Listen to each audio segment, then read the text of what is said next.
हरिओम. कल्पवृक्षा छायेखाली साधकांचा आत्मसंवाद या कार्यक्रमात आपलं स्वागत. आपण संवाद साधत आहोत आपल्या ज्येष्ठ साधिका कुसुमताई शिंत्रे यांच्याशी. हरिओम कुसुमताई.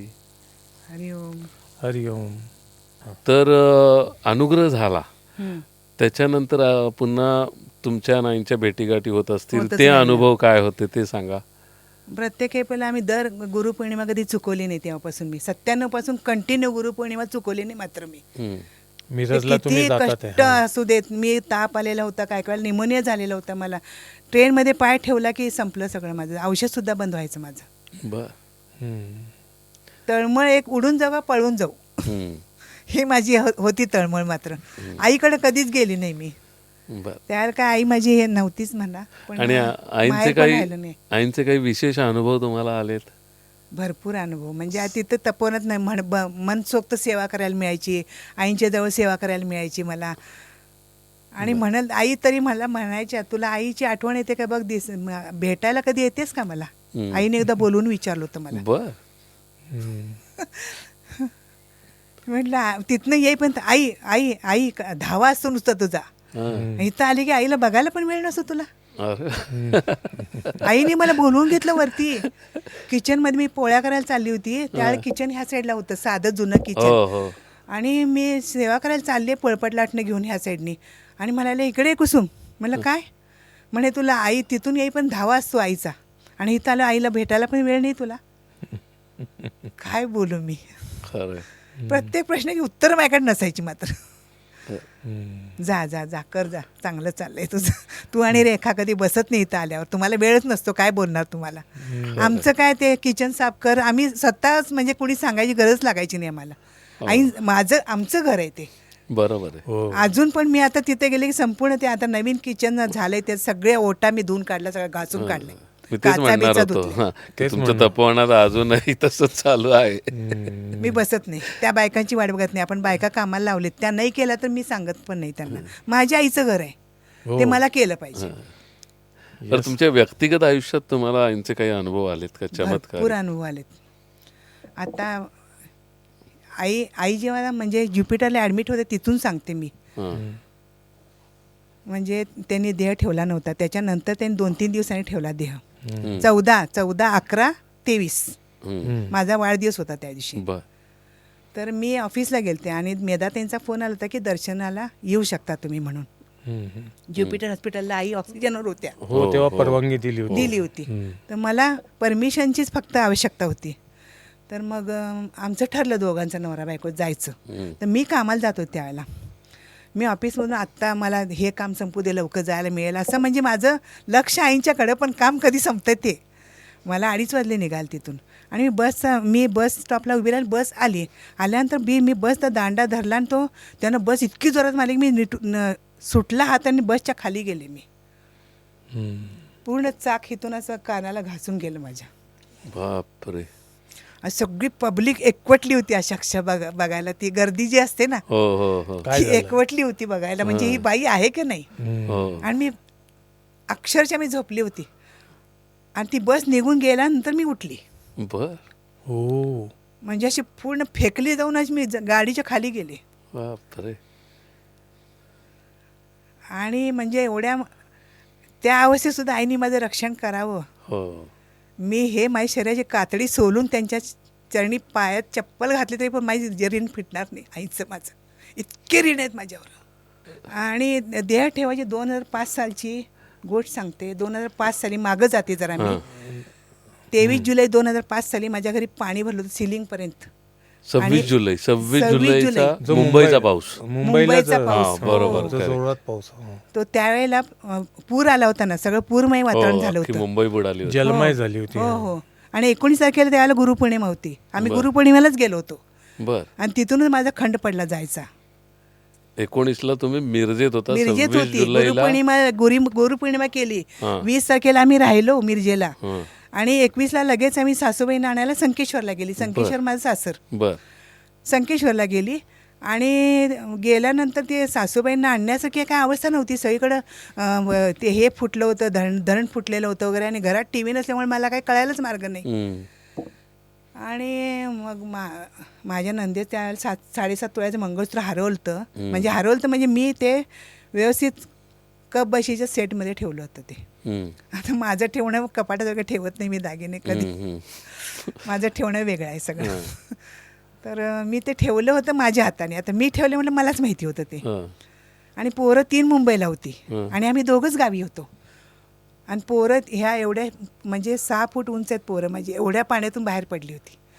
शेजाऱ्यांच्याकडे गेली. शेजाऱ्यांच्याकडे पहिल्या माळ्यावर माझं सगळ्यांशीच पटते, त्यामुळं ते पहिल्या माळ्यावर त्या लोकांनी ठेवून घेतात माझ्या पोरांना. मुलं पहिल्या माळ्यावर, आणि नुसती ती सायकलची चेन काढली आणि ती साखळी फक्त दरवाजा लावली ती, आणि दरवाजा सत्ताड उघडा होता माझा. म्हणजे असं तेवढं थोडासा उघडा होता. फ्रीज दारात वाहून आलता, सिलेंडर वाहून आलता, पण एक चमचा सुद्धा माझा गेला नाही. 3 दिवस पाणी माझ्या हातात, घरातलं पाणी हल्लं नाही. असे हे लाद्या उपसून अशी कारंजे होते घरामध्ये. म्हणजे बाहेरचं पाणी वेगळं आणि घरातलं पाणी वेगळं. बापरे. सगळं उद्ध्वस्त झालं. आणि त्याच्यानंतर मी 23 म्हणजे ते सगळं झालं. मग म्हटलं सासूबाईंना म्हटलं तुम्ही राहा, आम्ही जातो म्हटलं पुढं. 30 तारखेला आम्हाला कशी बशी बस मिळाली. म्हणजे आम्ही रोज चौकशी करतो, बस बंद आहे. सगळीकडे हेच वातावरण होतं ना, टेलिफोन बंद, बस बंद. आणि ते 7.5 तोळ्याचं मंगळसूत्र हरवलं. तर माझ्या मुलांनी काय फोन केला की आत्या पोलीस चौकीत चालली आमची NC द्यायला. मी तिला एकच म्हटलं, तुझं 7.5 तोळ्याचं मंगळसूत्र म्हटलं माझ्या जीवापेक्षा मोठं नाही आहे. मी जिवंत आहे, तो 7.5 नाही 8 तोळे भरून देईन म्हटलं. पण मला त्या मुलांच्या केसांना धक्का लागला तर म्हटलं माझ्यासारखं वाईट कोण नाही. बरोबर आहे. हो. तर मी मग ती थोडंसं हे झाली. मग ती गेली निघून आणि आम्ही 30 तारखेला मुंबईला गेलो. बसमध्ये फक्त आम्ही दोघांनी, कंडक्टर आणि ड्रायव्हर, 4च माणसं होतो. जशी आईनीच बस माझ्यासाठी पाठवली ती. आणि त्या कच्च्या रस्त्यातून अशी अक्षरशः ढेकळातून बस काढली त्याने, अशी होत आम्ही आलो घरी एकदा मुंबईला सुद्धा कमरेच्या वर पाणी होतं. आणि घरी गेली, बघितलं वातावरण. मला काय ते म्हणजे वाईट वाटलं नाही. असं कुठल्या संकटातूनच वर आलेली आहे मी. त्यामुळे संकटांचं मला काही वाटत नाही. म्हणजे आई आहेत माझ्या मागं, म्हणून मला ते काय वाटत नाही. असं मी घरी बघितलं वातावरण आईंनी मला अनेक फोटो दिलाय. विष्णू आहेत मागे, स्वामीजीमध्ये आहेत आणि आई खाली आहेत. तो फोटो आईने मला दिला होता. तो म्हणाला लेमिनेशन करून तू ह्याच्यात लाव देवाऱ्यात. तो फोटो होता. त्या चरणाशी पाणी होतं आईंच्या त्या फोटोच्या. देवारा उंच असेल, ते पाणी ओसरलं होतं खाली. पाणी खाली ओसरलं होतं. म्हणजे जे 6 फूट होते ते खाली ओसरत खाली इतकं गेलं ते. मग मी आईचे चरण धरले. म्हटलं जे नुकसान झालं ते माझं नाही आहे. माझं काय पूर्वजन्मीचं देवाणघेवाण ते चुकलं. आता ह्याच्या पुढं म्हटलं मला फक्त उभं करा. हे मी मायेतलं काय आज नाही उद्या कमवेन. पण मी त्या ह्याच्यात चिखलात सुद्धा 8 दिवस आईंची पत्र आणि फोटो शोधत होती. ती वेळी होते मी. पण अशा वेळेला आईंनी काही तुम्हाला मदत केली? अरे फोटोतून मी अशी चरण धरून बाजूला झाले आणि त्यावर फोन खणखणला. PC होता आमच्याकडे त्यावेळेला. चमत्कारिक 1 मिनिट फोन, काय 1 सेकंद वाजला असेल फोन आईंचा. फोन खणखणल्यावर मी रिसिव्हर उचलला. घरात कुणीच नव्हतं, मीच होती. आणि म्हणाले आई पटकन बोलल्या. पुण्याला त्याला शिबिराला आल्या त्या आई. शिबिर चालू होतं पुण्याला 2005 साली. आणि सगळे ते साधक असे बसलेत. आणि आई म्हणाल्या आईनं तेव्हा ध्यानात दिसलं की पाणी भरले माझ्या घरात, सगळा संसार उद्ध्वस्त झालाय. आईने 5,000 चेक मेधा त्यांच्या हाताने पाठवला. आणि ठाणेकरांना सांगितलं तुमचं हे महत्त्वाचं नाही आहे, काय शिबिर महत्त्वाचं नाही आहे, की तिला मदत करणं महत्त्वाचं आहे खूप. तुम्हाला तिला मदत हवी, आता तुम्ही जा, तिचा पूर्वी संसार सगळा उद्ध्वस्त झालाय असं आईने सांगितलं. आणि आईने 5,000 चेक माझ्यासाठी प्रसाद पाठवला. जेणेकरून मी अपेक्षा पण केली नव्हती. तेव्हा ही अपेक्षा केली होती का? नाही. फक्त मला उभं करा म्हटलं आईंना. मी नेहमी हेच मागते आईंच्याकडं, मला उभं करा. हा दुसरा प्रसंग. आईने मग ठाणेकरांनी 2 महिने जवळजवळ मला धान्य कुणी काय देत 2 महिने मदत केली. पण माझा नातेवाईक एकाने सुद्धा मदत केली नाही मला. सगळ्या मुंबईत पाणी भरले, तुझ्या घरी थोडी नवीन भरले म्हणाले. संपला विषय. तर माझं आईशिवाय कुणी नाही हे मला त्याला सुद्धा आईने दाखवून दिलं ना, प्रूव्ह केलं. माझ्यासाठी अभिमान आहे तो, गर्वाची गोष्ट आहे. तुमच्याकडे जेव्हा तुम्ही त्या वस्तीत राहत होता तेव्हा कुणीतरी एक आपली साधिका तुमच्या घरी आल्याचं माझ्या ऐकिवात आहे. हो शोधत विजया कुलकर्णी. हां, ते काय प्रसंग होता तर? पहाटेला मी 4 वाजता ध्यानाला बसायची. म्हणजे ते अनुग्रह म्हणजे आईन जशा माझ्या जीवनात आले तसं मी पहाटे सत्संग कधी चुकवला नाही, कारण दिवसभर मला बसायला मिळत नाही, मला माहिती होतं. मग ते पहाटेचं तेवढं मी सत्संग करून घ्यायची ध्यान.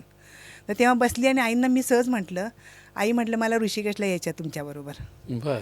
जेव्हा लग्नाच्या आधी असं व्हायचं की तुम्ही लहान आहात कशाला येत आहे, असं आईने एकदा दोनदा आम्हाला म्हटलेलं आठवतंय. म्हणजे मुलींना नेत नव्हत्या. खरं. मग आता म्हटलं आता काय अडचण आहे, मला घेऊन जा. 2004 सालची हां गोष्ट. हां. आई समोर आल्या, म्हटलं आईंना मी मागणी घातली लगेच. आणि मी संध्याकाळचा दिवा लावला 6:30ला आणि विजया चमत्कारिक दारामध्ये माझ्या येऊन उभी राहिली. सगळ्या मुस्लिम एरियामध्ये ती हेच म्हटलं, तिला विचार म्हटलं मुस्लिम एरियामध्ये फक्त हिंदू कोण राहते इथं, तर ते बरोबर आणून सोडतील म्हटलं माझ्या घरी. इतकी फेमस झालते मी. म्हणजे सगळ्यांच्या संकटाला धावून जात होते. हो. दवाखाना असो, पोस्टाचं काम असो, बँकेची कामं असो, त्यांचा रूमचे व्यवहार असो, सगळ्यांच्या ह्याला मी जात होते. कारण मला विद्या आहे तर त्याचं महत्त्व मला माहिती होतं. बरोबर. दान करायची खरं. विनामूल्य. मग त्या तुमच्या घरी कशाला आल्या होत्या? मग तेच सांगायला आले. त्यांना दुपारी फोन गेला, माझं सकाळी ध्यानात आईंशी बोलणं झालं आणि दुपारी त्यांना फोन गेला की असं असं कुसुम तिथं मुंबईत राहते, तिला घेऊन ये बरोबर. वा.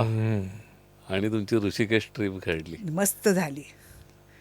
त्याला माझी सासरे इकडे ऑफ झाली मुंबईला. आणि सासऱ्यांच्या पाया पडताना सासऱ्यांनी सांगितलं मी कुसुम मी तू येईपर्यंत मी राहणार नाही.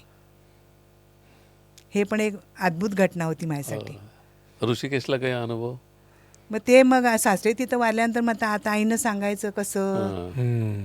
आता मग मला भट्टेनं तेवढं कळला होता निरोप हा. आणि मला काय माहिती मुग्धातही होत्या त्यावेळेला. मुग्धातही मला गुलाबजामुन वाढतात ताटामध्ये, मला तो कडू लागत होता आणि मला जेवण म्हणून उतरत नव्हतं इथून. काय झालं तर मला म्हणजे हिंट मिळाली, ती म्हणते ना मी तुम्हाला हिंट मिळते आधी. काहीतरी झाले असं दडपण नुसतं. मी जेवलीच नाही त्या दिवशी. मग ते ताट तसंच मी ठेवून दिलं. आणि मग मला हिनं पुष्पा भट्टेने आणि ह्याने अर्चना दिवेकर दोघींनी मला रूममध्ये नेलं महिलांच्या आणि मला ती घटना सांगितली की आता तू शांतपणे ऐक आणि असं असं झालेलं आहे. म्हटलं ठीक आहे. आता माझे वडीलच गेलेत ते, कारण मी त्यांना वडिलांचा वडिलांच्या ठिकाणीच मानत होते. बरोबर. म्हटलं मला वाईट वाटलं थोडं. आणि आई दुपारची 3ची गोष्ट होती ही गोष्ट. आणि आई मस्त अशा विष्णूसारख्या अशा हात ठेवून मस्त झोपल्या, तर अगदी विष्णुरूप जसं काय. म्हणजे मी त्यांना जेव्हा दरवाजा उघडला मी बघितलं असं वाटावं की ते विष्णूच्या शय्येवर झोपलेत. 5 पडीचा नाग आहे, आई त्या वेटोळ्यात झोपलेत, असंच मला वाटलं. ते अक्षय अगदी पाय बी लांब करून झोपलेत आई. आणि मेधाताई बाहेर उभ्या होत्या. आईचा दरवाजा आधी बंद होता आणि मेधाताई बाहेर उभ्या होत्या. तर मेधाताईंना म्हणाले आई आत्ता झोपलेत, नाही जायचं आतमध्ये. म्हटलं ठीक आहे. मग आईने आवाज दिला, कोण आलंय, कुसुम आली आहे का, पाठव तिला. CCTV होता तुमच्या? अगदी. जी मी आतमध्ये गेली आणि आईंच्या हातावर पडून त्या ओक्साबोक्षी रडली मी. आणि मग आई म्हणजे माझी पाठीवर किती वेळ हात फिरवावा, त्याला हेच नाही, टाईमच नव्हता त्या गोष्टीला. तो मुलायम हात किती वेळ माझ्या पाठीवर फिरत होता, मी विसरूनच गेले. पण खूप मनसोक्त रडून घेतलं मी त्याला आईंच्या चरणी.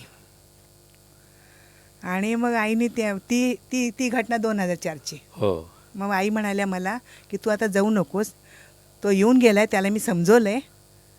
मला काही माहित नव्हतं आईने सूत्र हलवलेली. बर. सासऱ्यांना नाही, नवऱ्याला. ओके. ते जेंट्समध्ये झोपले होते आणि मी अर्चनाला आणि पुष्पा भट्ट्याला घेऊन गेले होते भेटायला. पुष्पा भट्टे त्या दोघी बाहेर, तर मी एकटीच आतमध्ये होती आईच्या जवळ. तो येऊन गेला, त्याला मी समजावलं. हां, एवढं आई सांगितलं. आणि तुला आता हे असं असं करायचं, गंगेकिनारी जायचंय, 3 वेळा अर्पण सोडायचं आणि काय म्हणायचं ते सांगितलं आईने. आणि त्यांना जे आवडतंय ते इथं वाट, तुझं संपलं कार्य म्हणाले. आणि 10व्या दिवशी तू स्वतः 10वं कर त्यांचं तुझ्या हाताने. हे मी केलं. आणि त्या पानावर माझे सासरे बसलेले दिसत होते पूर्ण कार्य होईपर्यंत. तो पटका, तो निळा शर्ट, ते धोतर नेसलेलं, आई ते म्हणजे बसलेले ते पानावर. आणि त्यांनी मला असंही केलं. अद्भुत अनुभव आहे. आईंमुळे तुमच्या सासऱ्यांना गती मिळाली आणि ते काम तुमच्या हातून तुमच्या माध्यमातून आईंनी करून घेतलं. खरंच अद्भुत आहे. तिथं मी 3 दिवस सद्गती मिळू दे त्यांना सद्मार्ग मिळू दे असं म्हटल्यावर ताई ते मी करत होते असं पाणी सोडून. पुष्पा भट्टे रोज माझ्यावर यायची, 3 दिवस त्या पण माझ्यावर येत होत्या बिचाऱ्या. वा. आणि बिस्किटचे पुढे त्यांना वाटले होते मी तिथं सगळ्यांना, त्यांना आवडायचे ते. त्यांना काय आवडत ते आम्ही वाटून आलो होतो. 2009ला आईंनी देह ठेवला. तुमची आणि त्यांची शेवटची भेट कधी झाली? 30 ते 14 तारखेला. 14 नोव्हेंबरला. तीच ज्युपिटर हॉस्पिटल. हो. आणि मग आईंनी देह ठेवल्यावरती तुम्हाला नंतर काही अनुभव आले? ते जेव्हा आरती करायची आईंना हां 2 महिने तर मला ते म्हणजे काय ते शेवटचं वाक्य आहे ना आपलं पंचारती तुजलामध्ये, धावत माऊली धावत ये. माऊली येई म्हटलं की माझ्या अश्रूंचे बांध काही थांबत नव्हते. भयंकर रडली ती मी त्यावेळेला. आई अशा समक्ष बसलेल्या दिसायच्या आणि कधी ना धावत आणि माझ्या पाठीवर हात फिरणार हे मला वाटायचं त्यावेळेला. आणि खरं येतात आता. हा अनुभव आहे माझा. देह ठेवल्यानंतरचे काही अनुभव आहेत का? खूप आहेत. आता देह ठेवल्यानंतर माझा नवरा ॲडमिट होता. त्याच्यानंतरची गोष्ट आत्ताची सांगते. आता 2024-25 ह्या दरम्यानचे 24ला ते खूप सिरियस झाले माझे मिस्टर. आणि 2 दिवस घरी 8 दिवस दवाखाना हे चालू होतं माझं. ते ह्याच्यावर होते, व्हेंटिलेटर होते मिस्टर माझे. आणि मी म्हटलं आता सकाळी आंघोळ करून घरी जावं म्हणून मी विचार केला थोडा, म्हणजे आता बसावं त्यांच्याबरोबर. म्हणून मी खाली उतरायला लागले. संपूर्ण शिड्या उतरून झाल्या. ते 8व्या माळ्यावर होते तर खाली पूर्ण ते 7व्या माळ्यापर्यंत मी खाली आले. बाथरूम चांगलं आहे म्हणून तिथं आंघोळीला चालली होती मी. एक फक्त पायरी शेवटची उरली ती, त्याच्यावर मला कोणतं धपकन ढकलल्यासारखं झालं. मी पडली आहे डाव्या अंगावर. डाव्या अंगावर पडल्यावर दृष्टी संपली माझी. दिसायचंच बंद झालं एकदम. आणि दुपारपर्यंत म्हणजे पाय माझा पूर्ण असा गोल फुगला, एवढा सूज आली अंगाला, डाव्या अंगाला पूर्ण. पण ते दुपारची गोष्ट आहे. पण मग सकाळी मग मी म्हटलं मग तशीच लंगडत मी वरती आले आणि म्हटलं डॉक्टरांना सिस्टरांना सांगितलं मला असं असं झालेलं आहे आणि मला डॉक्टरकडे जाणं जरुरी आहे. मी म्हटलं इथं ट्रीटमेंट मी घेऊ शकत नाही, मी घरी जाते. घरी कशी मी म्हटलं आईंना मी डोळे झाकले. म्हटलं आई मला हे जीवन जगायचं नाही म्हटलं आता. त्याच्यानंतर म्हटलं तुम्हीच न्या घरी, मला काय करायचं ते करा म्हटलं. कशी घरी आले मला काहीही आठवत नाही. सगळं ब्लँक आहे माझ्यासाठी. कारण मी स्वतः मला दिसतच नव्हतं. तर म्हणजे मी एकदम पातळ कपड्यात बघते एवढं दिसत होतं. समोरचा माणूस व्यक्ती ओळखता येत नव्हती. इतकी दृष्टीहीन झाली होती मी. दृष्टीहीन. मग घरी आले 2 तासाचं अंतर आहे. बॉम्बे सेंट्रल ते अंधेरी 2 तासाचं अंतर आहे. फास्ट ट्रेनने घरी आले. कशी आले मला काही माहीत नाही. आणि आईशिवाय माझं कोणी आणणार नाही हे मला माहीत. मी घरी आली, आंघोळ केली आणि आईंचा विग्रह आहे माझ्याकडं.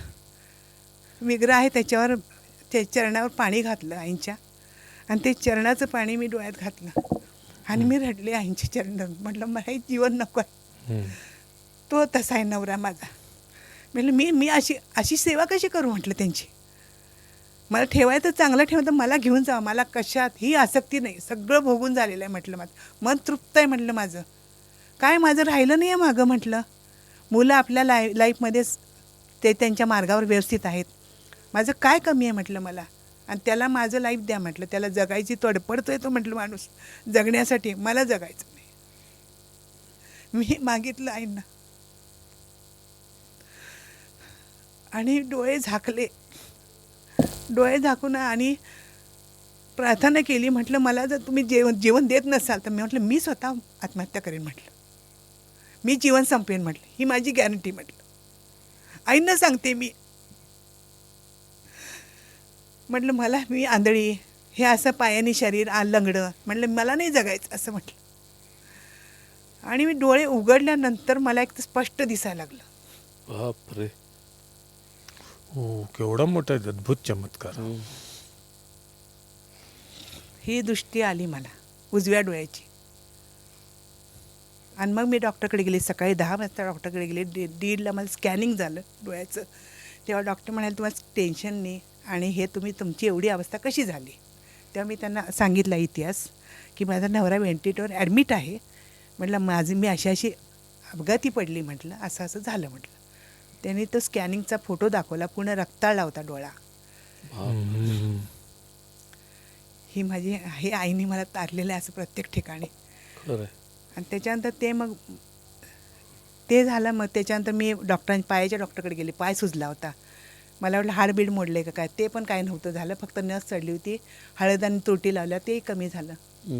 व्यवस्थित झाली मी, पुन्हा टणटण पळायला मोकळी. आणि मग त्याच्यानंतर मग मिस्टर खूप आजारी, म्हणजे असे ते ढासळतच गेले. जेव्हा ती लास्ट स्टेपला गेले तेव्हा मला असं वाटलं की आता काय करायचं. मग मला असं, मी ध्यानाला बसली त्यावेळेला, आणि ते ॲडमिट होते तरी पण माझं कधी 4चं ध्यान चुकलं नाही. पहाटे 4ला मी ऑनलाईन ध्यान केलेलं आहे. आईंची कृपा. 11:30 नाही चुकलं. तिथं पण नामस्मरणाची वही घेऊन गेले, ते नामस्मरण लिहित होते. संवादिनी पेपर तिथंच लिहिला, म्हणून तर मला 115 मार्क मिळाले त्याचे. बर तिथं लिहिला मी बसून पेपर तो. म्हणजे मी स्वतःला आईंच्या जवळच ठेवलं होतं. देहाने मी त्यांची सेवा करत होते, मनाने मी आईंच्या जवळ होते. आणि तुमच्या मिस्टरांच्या काही शेवटच्या इच्छा वासना काही असतील? काही बोलले नाहीत, पण त्यांनी नंतर ते नंतर त्रास खूप दिला त्यांनी मला. तो कसं काय? कशाने गेले ते? लिव्हर खराब झालं होतं. लिव्हर ट्रान्सप्लांट करायचं होतं त्यांचं, पण तेवढ्यात ते हे लेवलच्या पलीकडे गेले होते. धडपड खूप केली मी, ट्रान्सप्लांट करायचंही ठरवलं, पण त्यांची ती इच्छा नव्हती. नंतर मग ते सक्सेस होईल की नाही 90% त्यांनी गॅरंटी नाही दिली. मग 10% मी काय करू? खरं. कारण थोडा खर्च नव्हता, 65 लाख भरायचे होते. 65-70 लाख भरून पण जर हातात येत नसेल तर मग हे म्हणाले नाही मला करायचं आहे. आणि डेड बॉडीचं ते मेलीवर घालणार होते. मग हे त्यांना मान्य नव्हतं. ज्या पेशंटला करायचं आहे ऑपरेशन त्यांना मान्य नव्हतं. त्यामुळे मग जेवढं जसं चाललं तसं चालवलं. नेहमी टॅपिंग पहिला महिन्यातून एकदा करायला लागायचं, नंतर 15 दिवसावर आलं, नंतर मग 8 दिवसावर आलं. आई सतत माझ्याबरोबर आहेत. पण त्यांची खाण्याची कुठली वासना असेल? सगळं काही पूर्ण केलं. आता ते नॉनव्हेज त्यांना जास्त आवडायचं, तो एक अनुभव सांगते. तर मला ते नॉनव्हेज मी खात नाही आहे, त्यामुळे ते करताना मला एक दिवशी अशा उलट्या यायला लागल्या. अचानक हे झालं. मग मी परत आईंच्या चरणाशी आईंचे चरण धरले. म्हटलं हे काय? म्हटलं मला त्या रुग्णाची सेवा मला करायला तुम्ही इथं घरात पाठवले. म्हटलं सेवा करायची तर मला त्यांना अन्न बी घालताना मला सात्विक घालू दे ना. म्हटलं माझी जर इच्छा असेल की मी रागावून किंवा असं काय अन्न घातलं तर मला पाप लागणार म्हटलं ते. आणि मला उलट्या होत आहेत, वास येतो त्या गोष्टीचा, नॉनव्हेजचा वास यायला लागला मला. ते नॉनव्हेज त्यांना खूप आवडायचं शेवटी. आणि ते मला करून घालणं अनिवार्य होतं. बरोबर आहे. हेपटायटिस बी वगैरे असं वाटतं हे झालं होतं त्यांना. इंजेक्शन दिले होते त्यांना, हां. सगळं दिलं होतं. तर मग मी चरण धरल्याने आतमध्ये गेले, वास बंद झाला. बापरे. मग कधीच वास आला नाही मला. ते जोर होते तर मरणाच्या शेवटपर्यंत त्यांना करून घातलं मी. हो वा. आणि तुमच्या हातून ती सगळी कर्तव्य कर्म करून घेतली. आईंनी पूर्ण करून घेतली. मी सगळं म्हणजे चरणाशी आईंच्या घालते, हे मात्र आहे. मी प्रत्येक गोष्टीत मी असं कुठलं सांगत बसत नाही की जेव्हा प्रसंग येईल तेव्हा आईंची चरण एकच आहे माझं माध्यम. वा. तेच तर सगळ्यात मोठं माध्यम आहे. मग माझं दुसरं कुणी काय मी कुठल्याही जगात कुणाला मी सांगत नाही. आणि माझी सवय पण नाही, मला येत पण नाही सांगायला असं. तर ते एक मंत्र उदित झाला जेव्हा त्यांचा देह हे व्हायला लागला, जायच्या क्षणाला रक्ताच्या उलट्या आल्या मिस्टरांचा. हां, तर मी ध्यानाला बसली त्याला. म्हटलं आता आई काय करायचं? म्हटलं आता ह्यांना सोडून द्या ना. म्हटलं त्यांना देह तडपडायचं मला बघवत नाही. म्हटलं तेव्हा कानात माझ्या आई बोललेला आवाज आला की महामृत्युंजय जप कसा म्हटला पाहिजे. तो मंत्र उदित केला आईने. आणि त्याप्रमाणे मी त्यांच्या देहावर हात ठेवला. कारण ते ऑक्सिजन आणि कसल्या ते 17 ठिकाणी नळ्या लावलेल्या होत्या, त्यामुळे त्यांच्या कानापर्यंत पोचू शकत नव्हते. मी बघितलं की गुरुमंत्र तरी कानात सांगावं, तोही मला सांगता येईना. खूप प्रयत्न केले मी. मग शेवटी मला असं आईने सांगितलं की तू उजवा हात त्यांच्या देहावर ठेव आणि मंत्र बोल. महामृत्युंजय जप कुठल्या पद्धतीने बोलायचा तो त्यांनी सांगितला मला. मग त्याप्रमाणे मी बोलले. त्याने लगेच असं केलं, संपलं. तो महामृत्युंजय मंत्र कुठल्या पद्धतीने तुम्ही सांगू शकाल? म्हणजे अर्थात सांगण्याची अनुमती असेल तर. म्हटलं मी काय तशी आज्ञा नाही घेतली यांच्याकडनं, पण मी सांगते आता. बर. मग तो शेवटचं जी ओळ आहे आपण, ओम त्र्यंबकम यजामहे सुगंधिम पुष्टिवर्धनम उर्वारुकमिय बंधनात मृत्योन्मुक्षीय म्हणतो आपण, ती थांबतो. आईने सांगितलंय की अमृताला आपल्याकडे, अमृत आपल्याकडे घ्यायचं आहे. अमृतात म्हणतो ना, हो. ते अमृत आपल्याकडे घ्यायचं आहे. पण मला आता अमृत नको आहे, मला त्या व्यक्तीसाठी मृत्यू पाहिजे. म्हणून एकदम मृतात, मृत्योर्मुक्षीय मामृतात.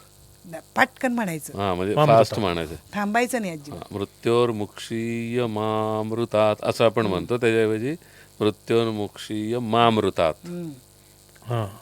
हे असा म्हटला मी 11 वेळा, आणि त्यांनी ते हे सोडलं. पण त्यांनी 2 दिवस मला दिला नव्हता मृतदेह त्यांचा. शेवटी मला लढा द्यावा लागला त्यासाठी. बर. तिथं पण मी आईंना म्हटलं मला तुम्ही उभं करा. हम्म. प्रत्येक वेळेला मी आईंना सांगते बाबा हम्म. हाय माफ करता, मी आईंची माफी पण मागते नंतर की मी तुम्हाला प्रत्येक वेळेला त्रास देते. हम्म. पण मी माझं त्यांच्याशिवाय माध्यमच चालत नाही, तर मी काय करू. तर मग मी तेव्हा पण मी असं 2 दिवस वाट बघितली. मी एक दिवस इन जनरली म्हणजे माणुसकी या नात्याने मी माझी मुलगी जाऊन केबिनमध्ये डॉक्टरना भेटलो होतो की मला तो देह त्यांचा देऊन टाका, बॉडी मला हवी आहे. तर ते म्हणाले हो बघतो, तुम्ही लेखी देता का. म्हटलं मी लेखी का देणार. म्हटलं मी पण सर हॉस्पिटलला काम केलं आहे, 27 वर्ष नोकरी काय कमी नाही केली. म्हटलं आरोग्य खात्यात मी काम करत होते, तिथले सगळे धागेदोरे मला माहिती आहेत. मी एवढी पण मी काय अनपढ नव्हते. हम्म. मी म्हटलं मी मोठ्या मी सगळ्या स्टाफशी बोलून झालं होतं माझं. हम्म. हे पण मी केलं होतं, म्हणजे आमच्या हॉस्पिटलच्या स्टाफशी आमचं बोलणं झालं होतं. बरोबर. तर ते म्हणाले तू राडा कर आता. हा. आता मग राडा करायचं म्हणजे तर असं जोखमीचं काम आहे. खरं. तू आधीच मला म्हटलंस की पदर खोचून तयार असते. पण प्रसंग कसे असतात सांगते बरोबर. तुला. खरं खरं. जिथे पदर खोचायला पाहिजे तिथे पाहिजे. खोचलाच पाहिजेच. पाहिजे. आईने सुद्धा हे धडा मला शिकवलाय. बरोबर. तर मग ठीक आहे म्हटलं. आधी माणुसकी आहे ना, त्यांना आम्ही शनिवारी सांगितलं होतं. शनिवार गेला, रविवार गेला, सोमवार पण जात होता. 2 दिवस त्यांची मी प्रार्थना करून 2 दिवस होऊन गेलते, आणि त्यांनी देह ठेवला होता हे मला माहीत होतं. आणि बॉडी सगळी थट पडली होती. मी सगळीकडे ते मी शेवटी काय केलं मग त्या दिवशी मला डॉक्टर म्हणाले तुम्ही लेखी देता का वगैरे. म्हटलं माझं लेखी देण्याचा काय संबंध आहे सर. म्हटलं म्हटलं तुम्हाला मी ट्रीटमेंट तुमच्याकडे चालू होती 2 वर्ष झालं, असं नाही की मी आज आलो आणि लगेच बॉडी देत आहे, हे नाही आहे. म्हटलं मला तुम्ही कायदे शिकवू नका. म्हटलं म्हटलं मी वरच्या डीनला फोन करू का. म्हटलं त्यांच्याशी बोला तुम्ही. डीन बिन मी काय बोलली नव्हती, पण मला हिंमत आईंनी दिली. माध्यम ह्या. बरोबर. आणि बॉडी तुमच्या ताब्यात हो. आली. तर मग सोमवार हां. उडगोला. हां. मग माझा मात्र धीर सुटला. हां. मुलगा होता माझा. मुलाला म्हटलं तू बाहेर बस. मुलाला म्हटलं पप्पांना बघून येतो म्हटला, कारण 5 ते 7 ही भेटायची वेळ होती. त्या माणसाचं ते ऑक्सिजन चालू होतं, त्यामुळे फक्त इथं ते व्हायब्रेशन चालू होतं, बाकी काय नव्हतं त्याच्यामध्ये. मी म्हटलं ठीक आहे. म्हटलं काय कंडिशन आहे. म्हटले काय नाही वाटत. म्हटले ठीक आहे. म्हटलं माझ्या अंगात वीरांगणा शिरली. मी काय केलं, ते बॉडीच्या वॉटर बेडवर घातलं होतं. ते साधा वॉटर बेड नव्हता, तो असे हे कप्पेवाला असा होता, वेगळाच होता तो. पूर्ण शक्तीनिशी त्यांच्या बॉडीची खालची चादर सगळी काढली अंगावरची. बघितलं काय केलं ते. इथे एक चिकटपट्टी लावते, त्याला ते लावलेले होते सगळे पॉईंट. ज्या नळ्या लावल्या त्याचे पॉईंट शरीरात पण नव्हते. बर. आपल्याला कसं उल्लू बनवतात बर. ते मी बघितलं. मग मात्र संताप माझा आणखीन हे झाला. मग तिथून सिस्टर मला विचारते, इशारा करून मला विचारते काय चाललंय. मी पण असंच केलं तिला. मग मी म्हटलं ह्या पेशंटला कोण हँडल करतं, एवढंच मी विचारलं सिस्टरला. तर म्हणाले आमके सर. त्या तो सर म्हणजे एवढ्याच्या मुलासारखा होता, लहान असा. तर ठीक आहे म्हटलं. मी त्याला गेले तिथं भेटायला. म्हटलं काय सर काही इम्प्रूव्हमेंट आहे का. म्हटलं नाही. म्हटलं मग ठेवलं कशासाठी. म्हटलं अरुण सर तुम्हाला काही बोलले का. ते आमच्या डॉक्टरांचं नाव अरुण. तर म्हणाले नाही काय बोलले. म्हटलं ते भेटले नाही, बोलले नाही, ही मला उत्तर ऐकायची नाही. म्हटलं सर मला आत्ताच्या आता बॉडी पाहिजे, होय किंवा नाही हे ऐकून गेल्याशिवाय मी इथनं हलणार नाही. म्हटलं नाही. तर म्हटलं मी वरच्या डीनला फोन करते, ते जबाबदार तुम्ही असणार. म्हटलं मी पण हॉस्पिटलला नोकरी केली आहे म्हटलं BMCच्या. हम्म. करू का फोन म्हटलं, कारण माझी एक कलिक मला म्हटली होती तू फक्त फोन कर, मी बोलते त्या संग. हम्म. शेवटी काय करावं लागतं, बरोबर आहे, खरं आहे. कारण ते पैसा खेचायसाठी माझी बॉडी फुकट अडकून ठेवते, आणि फुटली असती तर काय केलं असतं. पूर्ण बॉडी सुजली होती, थंडगार पडली होती. ते चादर काढून सगळीकडे मी चिमटे काढून बघितले नवऱ्याला माझ्या. त्यावेळेला माझ्या कुठून हिंमत आली असेल बघा. हो ना, हो ना. खरं. आणि मी ते पॉईंट जिथं असतात तिथं चिमटे काढून त्यांना काही सेन्सेशन नव्हतं. हम्म. हे सगळं बघून मी त्या डॉक्टरकडे गेली. म्हटलं तुमच्यावर कोण आहे, म्हटलं माझा पूर्ण समाज आला आहे. म्हटलं कुणीही नव्हतं. हं. मला थोडं खोटं बोलावं लागलं. हो. मी आईनं सांगूनच मी बाहेर पडली होती. हम्म. म्हटलं आज म्हणजे माझी परिसीमा गाठली आहे म्हटलं त्यांनी खूप. मला दम निघत नाही म्हटलं आता. हम्म. तर म्हटलं 10 मिनिटात देतो म्हणाल. वा. हम्म. म्हटलं पूर्ण समाज बसला आहे, आणू का आतमध्ये म्हटलं. हं. कुणी नव्हतं, माझा मुलगा बसला होता फक्त. हम्म. पण आईंनी तुम्हाला ही हिंमत दिली आणि भयंकर तुम्ही या मोठं. प्रसंगातनं पण बाहेर पडलात. आता आपण शेवटच्या प्रश्नांकडे येऊया. मला आईंच्या सहवासातला कुठला क्षण जास्त आवडला असा? क्षण तर सगळेच आवडले मला. जास्त क्षण तो आवडला मला. आता हे 2004 साली मला आईने जे मला सांगितलं, विष्णूसारखं बाबा पाठीवर हात फिरून सांगितलं की धीर धर, वडील होते मान्य आहे, आता तू असं असं कर. खूप आवडलं मला ते आणि आईंचं सांगणं. त्यांचं म्हणजे प्रेमळ स्वभाव होता तो. हं. ते मी प्रेम कधीच विसरू शकले नाही. खरं आहे. आणि आईंचं भावलेलं एखादं वाक्य? आर्तभाव तो होता ना की काय देऊ तुझला मी नाशिवंत ह्या जगताची. हं. सगळं नाशिवंतच आहे. आपल्यासाठी माझ्यासाठी तर मला पण तसंच वाटतं की आज सगळं नाशिवंत आहे. काय आहे खरं, खरं प्रेम हेच खरं आहे. खरं आहे. हे मला पटलेलं आहे आता. आणि आईंचा हृदयावर कोरला गेलेला एखादा उपदेश? तोच ना, तोच आध्यात्मिक. उद्देश आहे की मी नाशिवंत वस्तू तुला जगता आशीर्वाद देते, हाच मोठा आशीर्वाद आहे माझ्यासाठी. हा हृदयावर माझ्या कोरला गेला आहे त्यांचा शब्द.